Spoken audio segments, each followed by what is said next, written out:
A new ransomware group, Repellent Scorpius, emerges.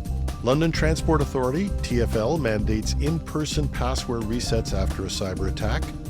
A Chinese national is charged in a major multi-year spear-phishing campaign.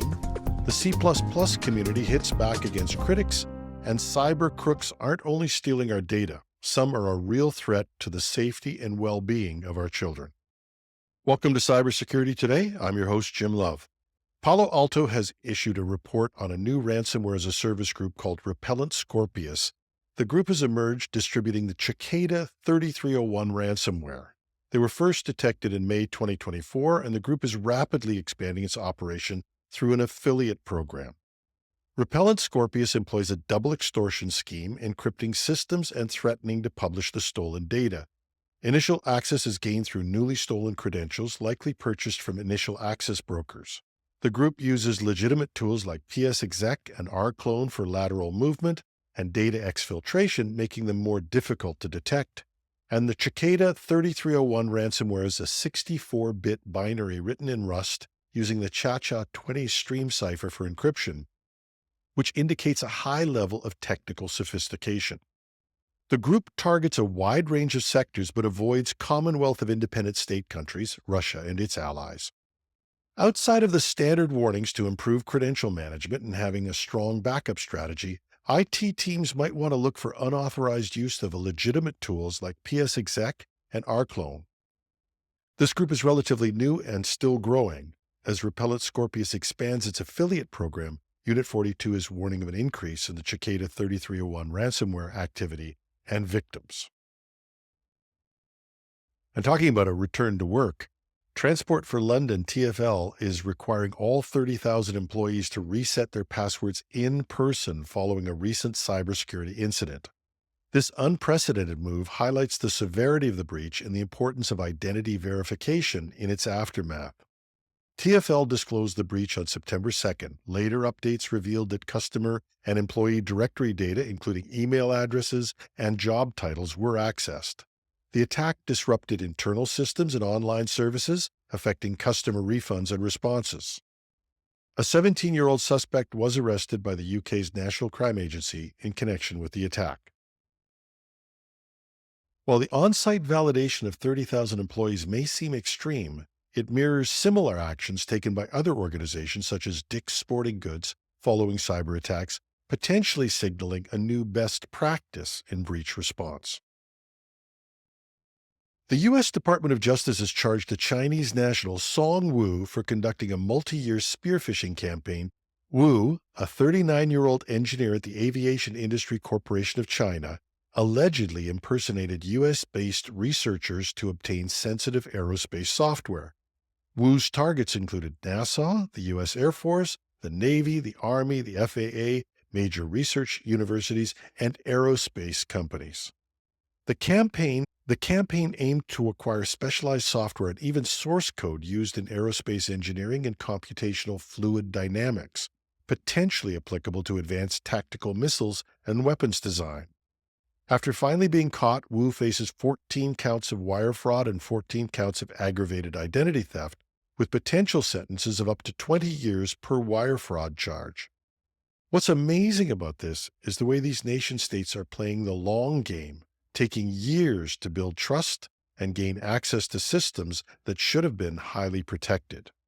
Organizations should not only review and strengthen their defenses, but reinforce this long-term approach in their training and controls against highly sophisticated spear-phishing attacks, especially for those employees handling sensitive or classified information. And the C++ community is hitting back at critics with a new safe C++ extension proposal, which they claim is a significant step towards addressing memory safety issues that have long plagued the language. This move comes in response to growing pressure from the NSA, CISA, and the White House, as well as many in the private sector, increased memory safety in software. That has led to a movement towards memory-safe languages like Rust and some vigorous debates, not all of which are technical. These conflicts resulted in the resignation of the head of the group attempting to implement Rust in the Linux kernel. Proponents of C++ say their new proposal will add memory safety features to C++, addressing vulnerabilities like buffer overflows and use after free errors. They argue that this approach allows for incremental adoption of safety features in existing C++ code bases, potentially reducing the need for complete rewrites in other languages. While promising, the effectiveness of these extensions in real-world scenarios remains to be proven. And it'll be interesting to see if this new movement can reverse the move towards Rust, which Google has claimed is not only safer, but also makes their developers more productive.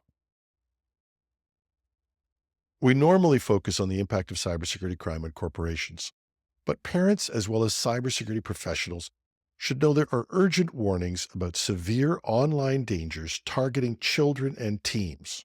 Krebs on Security reported on recent investigations echoed by Canada's RCMP, which have uncovered organized groups using highly manipulative and harmful tactics on popular platforms. These predatory groups are recruiting on Discord, Minecraft, Roblox, Steam, Telegram, Twitch, and others. One of these groups, called 764, uses extortion, doxing, swatting, and harassment to victimize children.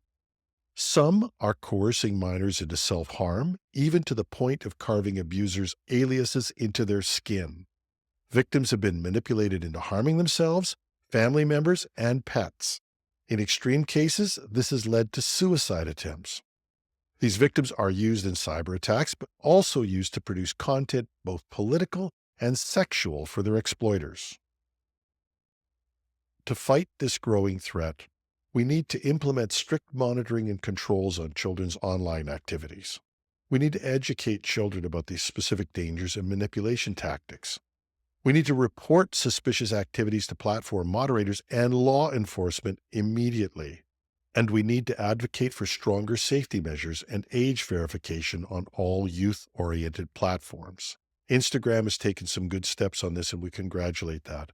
But we, as parents and grandparents, not just as cybersecurity professionals, need to insist that all platforms have these safeties. That's our show for today. Show notes are at technewsday.ca or .com. I'm your host, Jim Love. Thanks for listening.